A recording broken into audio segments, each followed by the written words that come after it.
I'm Herb Clark. A quiet weather picture for most of the nation and an October beauty for most. Let's check the charts next on Channel 10. Then, on Crime Time, after prime time, a disgruntled father hijacks a plane to avenge his son's death on Dark Justice, right after Channel 10 News.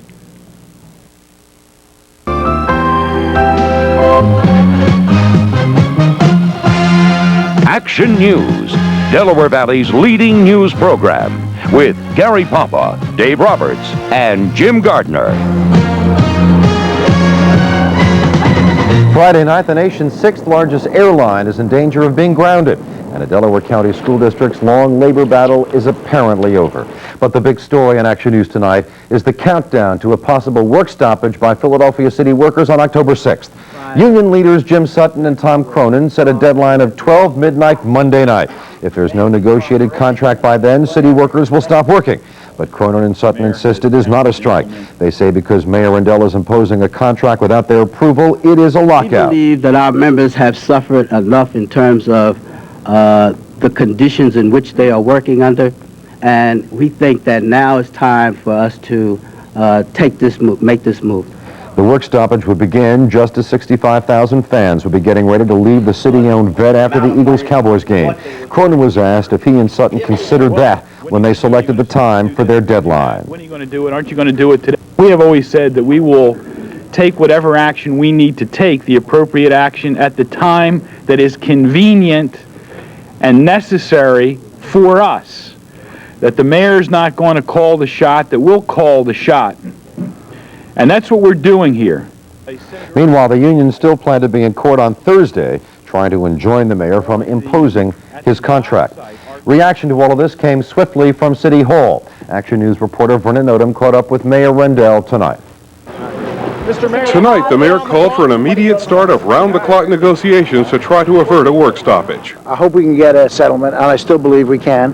But if, in fact, there is going to be a strike, I think rather than having to hang over the city's head forever, interminably, it's probably a good idea to proceed with it. The mayor says the union's use of the term lockout is designed to get unemployment benefits, and he'll contest that all the way to the state Supreme Court. It is not a lockout if the public employer has given the employees the right to work under the old contract for a reasonable period of time. 3 months for a city that is $250 million in debt is surely a reasonable period of time. It's a strike.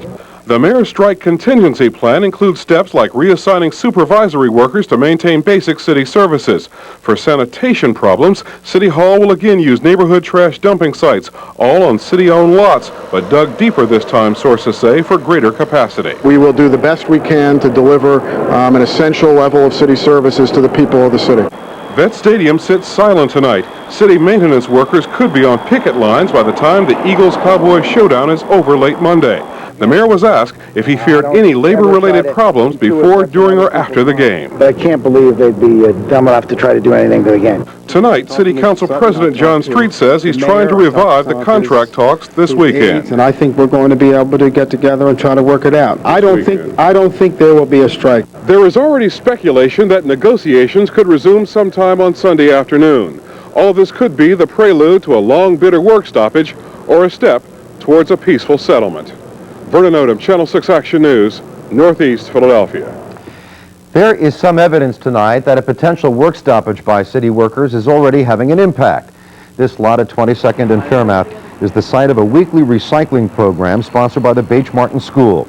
As you can see, a sign is telling residents not to drop off recyclables tomorrow. Organizers say they have been told by the Streets Department that trash collection crews may not pick up the material over the weekend. I have a list of about 20 other community groups in the city that do block corner recycling, and they will not get recycling collection either, until the slowdown or strike is over.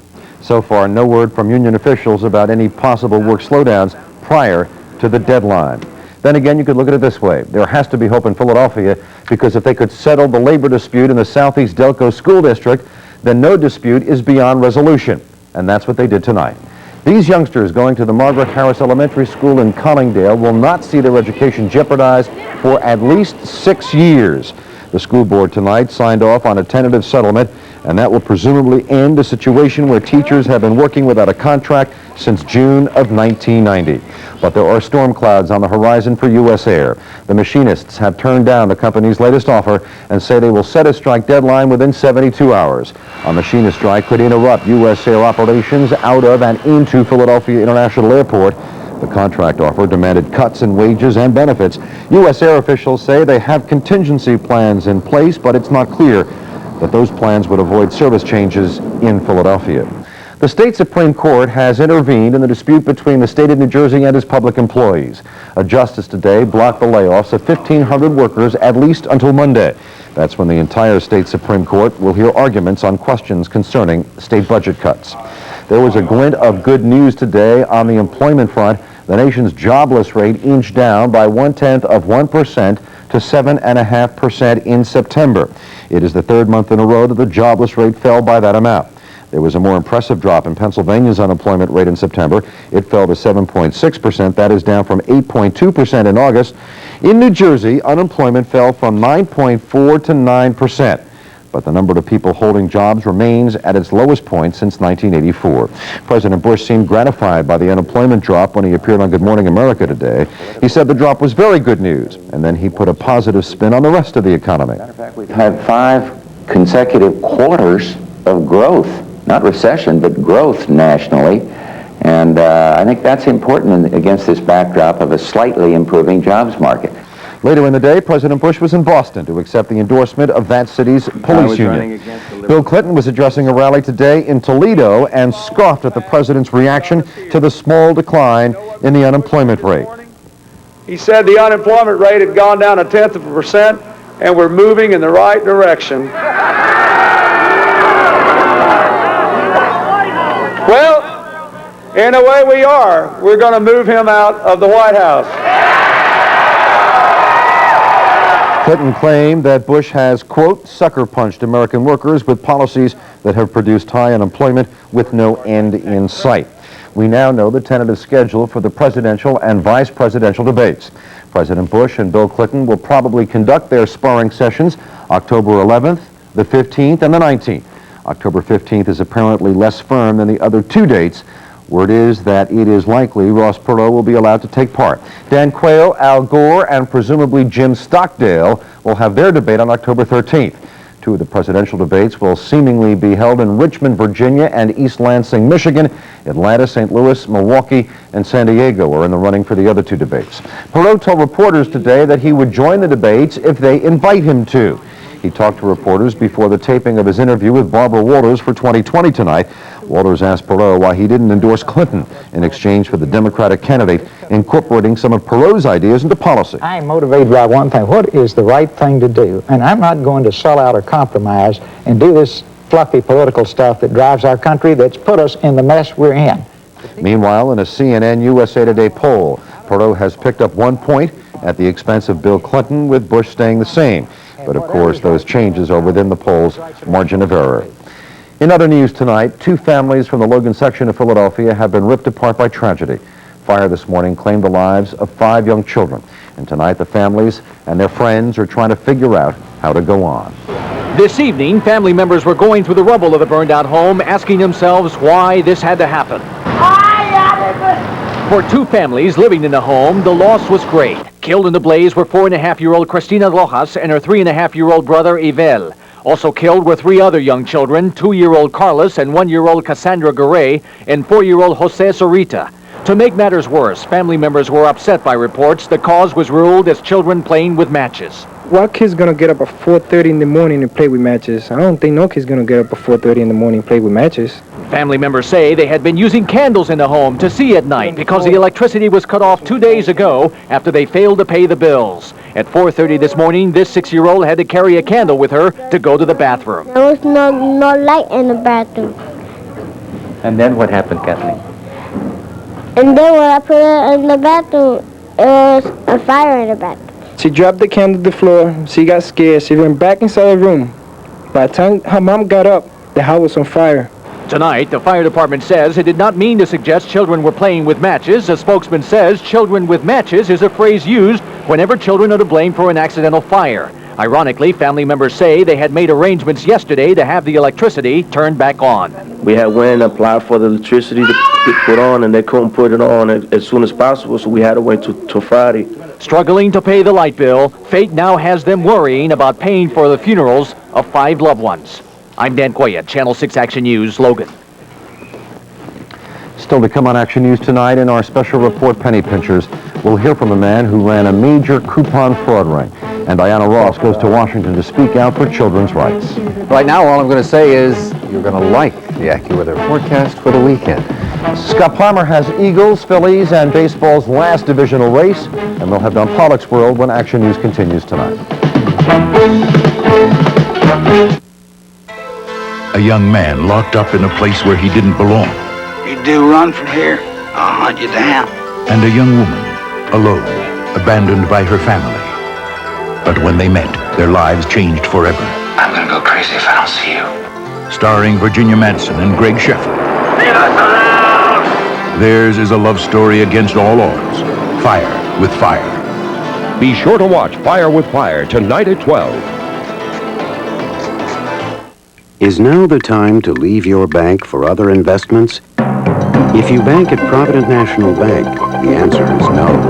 Because we can give you access to a variety of alternative investments that can help you earn the kind of returns you're looking for without leaving the bank. So talk to us today, because in these financial times, you don't have a minute to waste.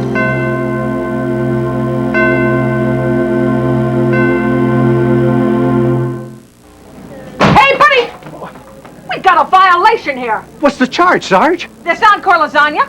Too much food. Too much Encore? I can't finish those big helpings of delicious, meaty Encore lasagna by myself. That's no crime. Encore's a 2-pound family-size entree. I don't have a family. You do now. Mine will be over at 5:30 tonight. Al, listen, about this Encore veal parmesan. 6 tomorrow. You serve. For tasting more, it's Encore. My resorts is really jumping, so I'm going undercover to see if the guests are as excited as I am. May I ask you what you think about resorts? Wow, there's so much to do here, Merv. I don't know where to start. Excuse me. Stop now, Merv. We have dinner, then there's a show. I'd like to get your honest opinion of resorts. My honest opinion? Merv, I wouldn't go anywhere else. You look familiar, darling. Are you new here? And on Merv, you got to come out to resorts. Millions of people clip coupons in efforts to save some money at the supermarket checkout line. But there are some who are making millions of dollars in coupon fraud schemes that are costing you more money than you may know. Here is Nora Mushanek with her special report, Penny Pinchers. This is Coupon Connie, a Florida woman who made national headlines with coupons. While most people clip coupons to save pennies, she figured out how to save thousands of dollars. But Connie was clipped by federal prosecutors when she started dealing counterfeit coupons. She went to jail. In the Delaware Valley, prosecutors say fake coupons aren't a problem, but illegal coupon rings are. You had to have a fair number of people working for you, sorting, counting, trimming. Robert Joyce once ran one of the biggest coupon fraud rings in Pennsylvania. Joyce would buy his coupons by the bagful from people like these, volunteers, many of them senior citizen groups, churches, and scout organizations, all trying to raise money for a good cause. I did it certainly for profit, naturally. And at the same time, I was getting pats on the back from organizations that I was, helping in that regard. Participants in other scams like Joyce's felt the same way. All I had in mind was we were going to raise funds for our fundraising project. Joyce served 3 years in a federal prison. Several store owners were convicted in his ring, but so far local charities have not been prosecuted because they haven't profited themselves. Still, prosecutors say in trying to do good, the charities are breaking the law. It's beyond belief that people that are involved in cutting coupons and submitting them on to others for profit don't realize it's illegal. One store owner convicted in the coupon scheme told me he got involved to keep his store afloat. Robert Joyce says it's an accepted part of business. Also, I felt what you might find strange, but I was helping the supermarket owner survive. Joyce says as long as there are coupons, there will be coupon fraud. And investigators say as long as there's fraud, everyone will pay for it. So if it's costing the manufacturer to redeem the coupon, the price of the product is going to rise. So the next time you clip a coupon and are proud of yourself for saving a few cents, you should know that others, however well-intentioned, may also be clipping coupons as part of a scam that could cost you more at the checkout counter. I'm Nora Mushanik, Channel 6 Action News. Singer Diana Ross says she is waging a personal war against problems facing the nation's children. She testified today before the Congressional Human Rights Caucus. Ross told the panel that millions of American children face a life of poverty, abuse, and fear. She called on lawmakers to protect and guarantee human rights for young people. Some of them have lashed. Introducing Friday's Feast of Fall. 8 great new dishes. Friday's Colossal Cajun Onion. Could you pass me The creamy spinach and artichoke dip. I changed my mind. Then, the entrees. Sautéed chicken in marsala cream sauce. The spicy Thai chicken and noodles. The sizzling filet Rio. Ooh. Now, the dessert. Hot caramel apple pie a la mode. I want some. Everyone looks forward to Friday. I heard it on TV, I heard it in college, I heard it when I got credit cards, I heard it when I got a new car with no money down. Live for today. So, here it is, today. I'm 40 years old. Maybe I should think a little more about tomorrow. Start investing for retirement. Call Legg Mason. It's time. Here's the Volkswagen Passat GL. It comes with power steering, four-wheel disc brakes, room for 5, air, stereo cassette, plus optional power sunroof. And a special lease price of $249 a month. But here's the catch. There you go. See your local Volkswagen dealer today. It's a special place. It's where you live. And when you want to make it better, we're ready to help. At Rent-A-Center, you don't need a lot of cash or any deposit. We give you credit for who you are, and we have just what you're looking for. Rent the Sanyo Home Theater System just $17.99 a week, and we now rent personal computers. Every rental includes free delivery and free service. Remember, when you're ready to make your life better, nobody brings it home like Rent-A-Center.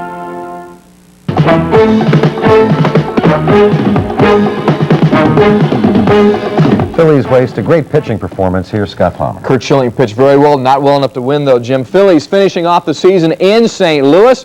Braulio Castillo right here to Ozzie Smith. The winner, the Wizard, comes home and cuts down Darren Daulton trying to score. Close play at the plate, and later an even closer play. Stan Javier this time with the ground ball to the right side, and this time it's Castillo who is tagged out. He was out, Jim, on the replay. Those 2 runs very important because the Phillies lose 2-1. Darren Daulton did pick up his 109th RBI. The only race still undecided, the American League East. Toronto's Roberto Alomar with the home run as the Blue Jays hang on to beat Detroit 8-7. They will clinch if Milwaukee loses tonight in Oakland. The Brewers and A's are tied 1-1 in the second. Flyers goalie Tommy Soderstrom has undergone a second heart surgery. Doctors are trying to correct his irregular heartbeat, and they say now more operations may be necessary. The Eagles know it will be necessary to keep Michael Irvin out of the end zone on Monday night. Irvin doesn't buy all the talk that Dallas will not be able to throw long because of the Birds' pass rush. You don't come into a game after you've been running something for a year and a half and say, hey, now we're going to change everything because you're playing our team. You have no chance to win the ball game. Absolutely no chance. What you've seen us do is what we're going to do because that's all we do, period. Irvin will be going up against Eric Allen in one of the game's most attractive matchups. I talked with Eric. Shut down Aikman, we have to shut down the running game, then we have to shut down the passing game, and so far the passing game is just consisted of Michael Irvin. So, we have to get after him, make some big hits, make some big plays on him, and come out with a win. Well, tonight, Eagles fans turned up the heat on this rivalry. Ron Jaworski hosted what was called a Bash Dallas Bonfire.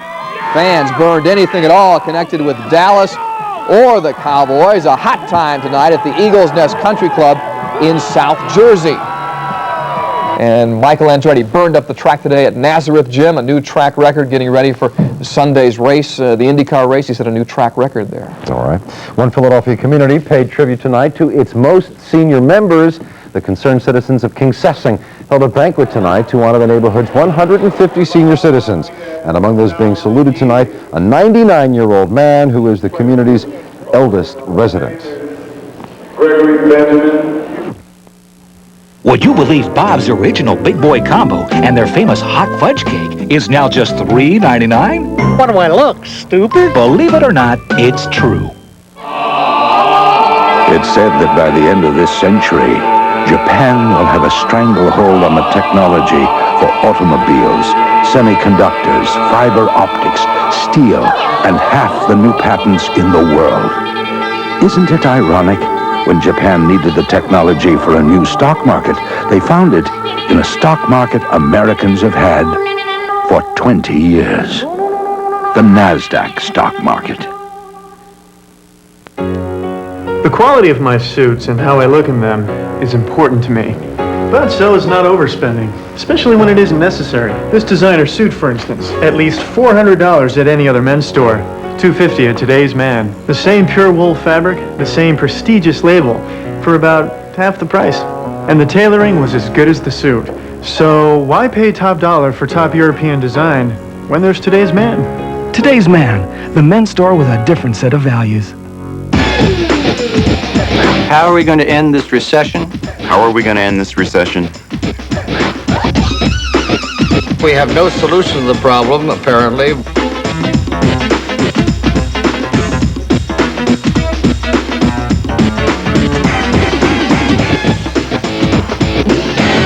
Americans will have to start spending much more wisely.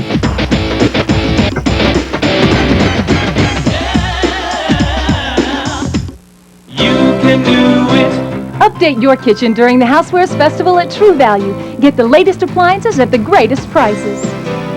Like this Toastmaster Cool to Touch Pastry Toaster, just $17.88.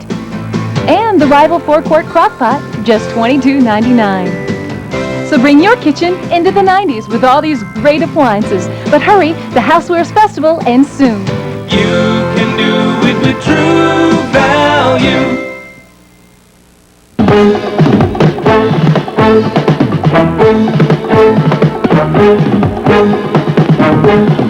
The Korean Association of Greater Philadelphia paid tribute tonight to the city's new police commissioner. The organization hosted an inaugural dinner for Commissioner Richard Neal. More than 300 guests were on hand tonight, including Democratic Party Chairman Bob Brady and City Councilwoman Janie Blackwell. There's Brady and there is Blackwell. The Korean ambassador to the UN, Ki-Soo Kim, was also there to commend Neal for his leadership and support in the Korean community. Dave Roberts has been monitoring a spectacular AccuWeather weekend forecast. David? Yes, things are looking very nice at this hour. As a matter of fact, it looks so clear. Take a look at the satellite picture and you will see how clear it is. Can't get much clearer than that. The only cloud cover in there for our concern is down in South Carolina coming out of Georgia where there is a storm center with some precipitation. AccuWeather is saying that should stay to our south. There it is down there. So rainy day down there in Miami, 84 degrees. There's the high pressure. By tomorrow it moves off the coast. We're into a south-southwesterly flow. Tomorrow we're going to get close to 80 degrees. Then tomorrow night, this cold front kind of zips on through the area. There is no precipitation with it, no rainfall with it either. There's a little drop in temperatures, probably 6 to 8 degrees. But when you look on one side of it, Chicago 78 degrees, Minneapolis, St. Paul 84 today. No big difference. That high pressure system pushing it through. So for tomorrow, that high pressure in control, frontal system comes through, another high pressure system. It just looks very nice as we go into the weekend. So the call from AccuWeather is, think back to last weekend. We deserve this one. That's payback for last weekend. 56 degrees up in the Poconos, 57 in Allentown, 55 in Lancaster, Wilmington 56, pair of fives down here in Dover, 60 degrees, Atlantic City to Cape May. Our low, 43 degrees, our high, 72 degrees. Let's take a look at the 11 o'clock numbers. Present temperature reading is 59 degrees, humidity 72%, a steady barometer 30.00. Southwesterly breeze is 8 miles an hour, water temperature is 63. Around the area we go. 60 in the northeast, the same outside the station, 62 for Center City, 59 at the airport, and Camden 61. The exclusive AccuWeather 5-day forecast clear through tonight, a little bit cooler, 48-55. Not as chilly as recent nights. Warmer and breezy come tomorrow. We're up to 80 degrees. Normal high this time of year is 71. partly sunny, 72 degrees on Sunday. 2 very nice days. Monday, some clouds moving in from Monday Night Football. 68 degrees, the high. For game time, should be in the mid-50 range. Very nice weather for football. Tuesday, partly sunny, 68 degrees. Wednesday, partly sunny, 70 degrees. Clear tonight. A warm, breezy weekend coming up. You have to love it, John. And we do. Finally tonight, Don Pollock has a story that would make Johnny Appleseed proud. In the crisp autumn air of Lancaster County, the many familiar colors and shapes of the Halloween season are already in evidence. Although here at Dan Fitzke's place, the large round produce at the center of things are his apples that are as big as pumpkins. That would have made a much easier target for William Tell, and that have been bringing the trees in his Mannheim yard to national renown, having this year produced the single largest apple ever grown in the United States, along with a good number of runners-up, which is not an easy thing for a tree to do, let me tell you. Eventually, that poor little stem just can't hold it anymore, and the apple will drop. Fortunately, I fashioned some slings around 3 of the largest apples, and so at least I kept it from getting damaged by hitting the ground, and as a result, I have a nice apple to show. No steroids, no tricks. It is a special tree. It's called a Stark's Jumbo. A kind that it's lucky Sir Isaac Newton wasn't sitting underneath, because it would have given him more of an insight on concussions than on gravity. The largest one that I grew this year is 2 pounds, 11.2 ounces. If measured around from the top to the bottom of the apple, it's about 19 1/8 inches. So it's larger than the current apple that's listed in the Guinness Book, and I sent the information in this week, and I'm hoping it holds up. Certainly a fitting place for an apple that could make a dumpling that could feed a platoon, and a variety where just one is all it takes to make an entire pie. And that could be used not only to impress the school teacher, but the entire school faculty, as well as providing the inspiration for what could become, in Lancaster County anyway, a whole new holiday tradition. From the Dan Fitzke Farm in Mannheim, I'm Don Pollock, Channel 6 Action News. Nightline is next on Channel 6. Action News continues tomorrow at 7 with Rob Jennings and Phil Andrews. Now for Dave Roberts, Scott Palmer, Gary Papa, the entire Action News team, I'm Jim Gardner. Have a good night and have a real good weekend.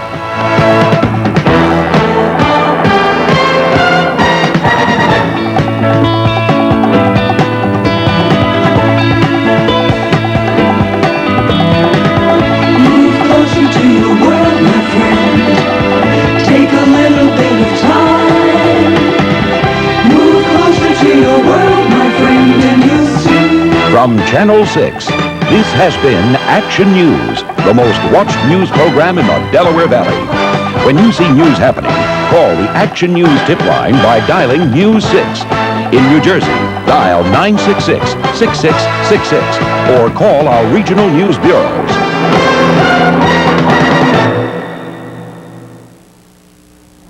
To pay for his increased spending in Arkansas, Bill Clinton raised state taxes, and not just on the rich. He increased the sales tax by 33%, imposed a mobile home tax, increased the beer tax. He assessed a tourism tax, created a cable TV tax, supported a tax on groceries. And now, if elected president, Bill Clinton has promised to increase government spending $220 billion. Guess where he'll get the money?